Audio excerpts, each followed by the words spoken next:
Hey YouTube, Dawson Rider here. This is the review of the combination, I almost said the combination of the 2017 movie Megazord. Bit of a different setup because this won't fit in my review station, so it's going to be a little bit awkward, a little bit different. Spoiler alert, this is what behind my review station looks like. So basically I'm doing this and I'm wearing a properly themed shirt. So yeah, sorry if things are a bit awkward, but I very rarely have to review things of this awkward size.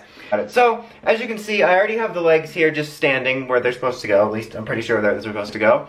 So we got yellow right here. It's real easy to put them on right on the top here, then onto here. I don't like that. I think that they could have made it so when the Sabretooth turned around, there was a peg hole to go right in here, which is already in there, and then have these as an extra security. It's very rare that I encounter any type of robot I've bought for anything where the only security system is this. It doesn't feel like it's necessarily going to fall apart, but it just feels kind of cheap, you know what I mean?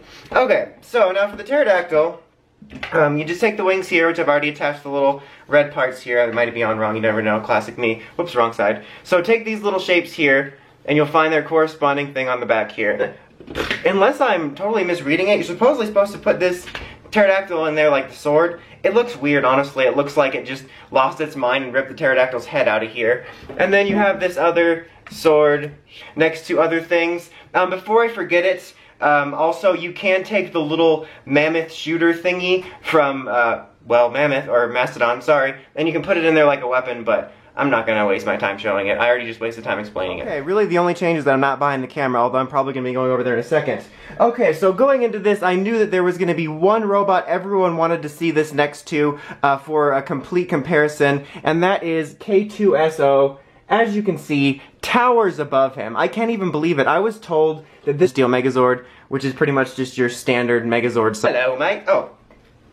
Bloody hell. Okay, so just so I don't forget it, he does have some articulation. He can move his arms a little bit here.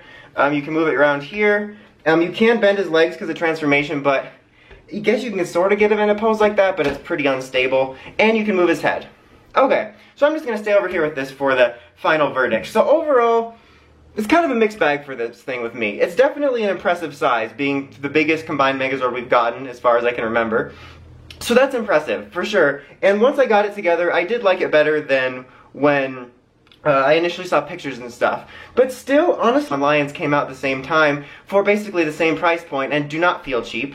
And then when you get it together, it just, like I said, even though it looks better, it still just looks kind of messy, I guess. Like, it's not as bad as I thought, but it's still just, I'm not too much of a fan of it. I think it should have been a little bit better looking. Honestly, personally, something into T-Rex that would activate different sounds when it's all together, rather than having just that little cannon that makes stupid noises. So there's just a bunch of things I think they could have done better. And again, I hate to compare it so much to Voltron, maybe that size or a little bit bigger, but just done a little bit better.